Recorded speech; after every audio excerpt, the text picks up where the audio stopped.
Salam saudaraku, puji Tuhan, apa kabar? Kiranya damai sejahtera dan sukacita Tuhan ada pada kita. Kali ini saya ingin membacakan tentang pernyataan-pernyataan atau teguran Tuhan Yesus kepada pemimpin-pemimpin agama yang tercatat di dalam Matius pasal 23. Kalau di ayat 5 Tuhan Yesus berkata, "Janganlah berdoa seperti orang munafik, karena suka mengucapkan doanya dengan berdiri dalam rumah-rumah ibadat dan pada tikungan-tikungan jalan raya." Munafik, Bapak katakan, "Celakalah kamu, hai ahli-ahli Taurat dan orang-orang Farisi, hai kamu orang-orang munafik, karena kamu menutup pintu-pintu kerajaan surga di depan orang, sebab kamu sendiri tidak masuk dan kamu merintangi mereka yang berusaha untuk masuk." Siapapun tidak suka disebut sebagai orang munafik. Entahkah dia pemimpin agama, entahkah dia jemaat biasa, pengusaha, pekerja, buruh, mahasiswa, ataupun murid.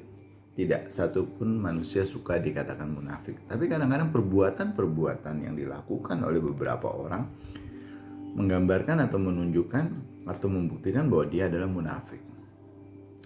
Makanya Tuhan Yesus mengecam orang Farisi dengan berkata di Matius 23 tadi ayat 13-15 mengatakan, "Celakalah kamu, hai ahli-ahli Taurat dan orang-orang Farisi, hai kamu orang-orang munafik, sebab kamu menelan rumah janda-janda sedang kamu mengelabui mata orang dengan doa yang panjang-panjang. Sebab itu kamu pasti akan menerima hukuman yang lebih berat. Celakalah kamu, hai ahli-ahli Taurat dan orang-orang Farisi, hai kamu orang-orang munafik. Sebab kamu mengarungi lautan dan menjelajah daratan untuk menobatkan satu orang saja menjadi penganut agamamu, dan sesudah ia bertobat kamu menjadikan dia orang neraka yang 2 kali lebih jahat daripada kamu sendiri." Bapak Ibu Saudara yang dikasihi Tuhan, orang munafik adalah orang yang suka berpura-pura. Ia tidak menampilkan dirinya sendiri apa adanya. Dia tidak menampilkan dirinya dengan yang sesungguhnya. Tetapi malah menyamarkan dirinya sebagai orang lain. Bukankah kita suka, banyak orang suka mencontoh, menduplikasi idolanya, entah rohaniawan, entah artis, entah pemimpin, apapun itu, ada banyak orang suka mengimitasikannya. Tuhan memang membenci kemunafikan, itu jelas sekali, makanya di Matius 23 ini kita bisa baca, namun mengasihi orang-orang yang berdosa. Orang berdosa dikasihi Tuhan, tapi orang munafik dibenci sekali. Kenapa? Nanti kita bisa mengerti hal ini dalam seluruh kitab Injil. Dicatat bahwa Tuhan Yesus senantiasa berbicara kepada orang-orang berdosa dengan sikap yang penuh hikmat, penuh simpati, penuh kebaikan dan pengampunan. Sebaliknya Bapak Ibu, kepada orang-orang munafik, pemimpin-pemimpin agama munafik, Tuhan Yesus mengecam mereka dengan memakai kata-kata yang keras. Bahkan Tuhan Yesus menyebut mereka sebagai pemimpin-pemimpin buta, kuburan yang dilabur putih, dan ular bludak. Di Matius pasal 23 ayat 24, 27, dan 33 kita bisa baca itu. Sebenarnya Bapak Ibu Saudara yang dikasihi Tuhan, orang yang paling munafik adalah orang yang tidak mau datang kepada Tuhan Yesus karena melihat begitu banyak kemunafikan di dalam gereja. Jadi orang yang sungguh-sungguh munafik itu dia merasa dia nggak perlu ke gereja. Kenapa? Karena dia pada dasarnya tidak membutuhkan Kristus sebenarnya. Dia tidak mau bertobat, dia tidak mau sungguh-sungguh, dia tidak mau mendengarkan firman Tuhan karena dia merasa di gereja ada banyak orang munafik. Tapi yang menjadi pertanyaan renungan kita pada pagi hari ini adalah, pada saat ini adalah begini Bapak Ibu. Orang seperti ini tidak konsisten. dia bilang di gereja banyak orang munafik, tapi makanya dia nggak mau ke gereja.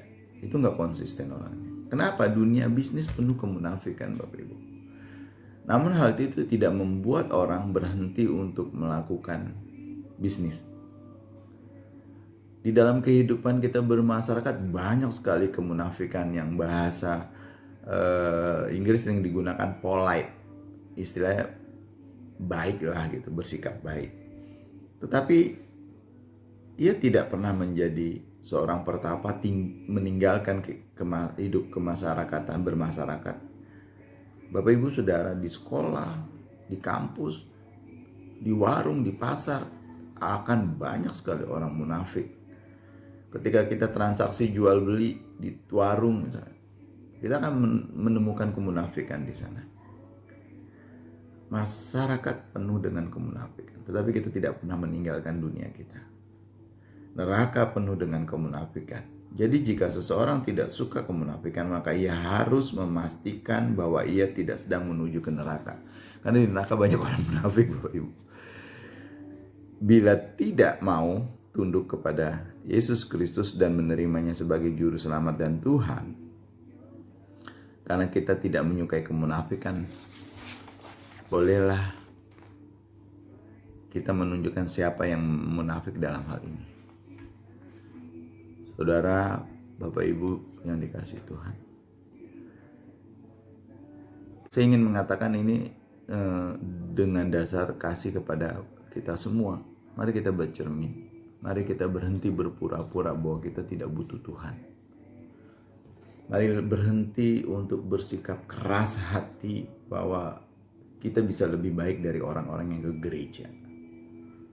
Mari berhenti untuk merasa kita tidak munafik karena kita tidak berpura-pura misalnya.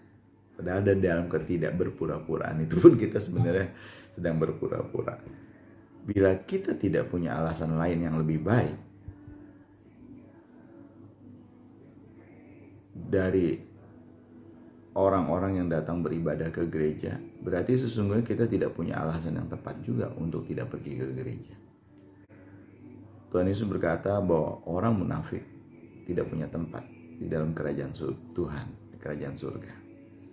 Tidak ada orang yang lebih munafik dari orang yang merasa dirinya tidak memerlukan Tuhan Yesus. Oleh karena itu, Bapak Ibu Saudara yang dikasihi Tuhan, bacalah terus firman Tuhan, khususnya perkataan-perkataan Yesus Kristus, ajarannya, dan lakukanlah segala perintahnya. Itu akan menolong kita untuk mengerti dan memahami bagaimana kita menjadi diri kita sendiri. Kita tidak akan pernah menemukan siapa kita tidak akan pernah menemukan kepribadian kita yang seutuhnya ketika kita nggak mau belajar dengan sungguh-sungguh mendalami perkataan-perkataan Kristus. Dan tekunlah di dalam pengajaran Kristus, jangan di dalam pengajaran orang lain. Sekali lagi, Bapak Ibu Saudara yang dikasihi Tuhan, di dalam keseharian kita, bisa saja kita termasuk sebagai orang munafik. Oleh karena itu, teruslah bergantung penuh kepada Tuhan. Teruslah berharap kepada Tuhan. Dan jadikanlah Dia pemandu dan pemimpin di dalam kehidupan kita. Jangan pernah merasa kita lebih baik dari orang lain. Karena semua orang bersalah di hadapan Tuhan. Oleh karena itu, setiap orang membutuhkan Tuhan, termasuk saudara dan saya. Mari kita belajar bersama-sama untuk tetap menjadi penurut-penurut Kristus. Tuhan memberkati kita semua. Terima kasih ya Bapa, terima kasih ya Tuhan Yesus karena Engkau baik kepada kami untuk mengingatkan kami kembali untuk belajar dari orang-orang Farisi dan Saduki untuk tidak bersikap munafik. Tolong kami Tuhan terus untuk bersikap menjadi diri sendiri dan berlaku apa adanya. Di dalam nama-Mu ya Tuhan Yesus kami memohonkan ini. Haleluya. Amin.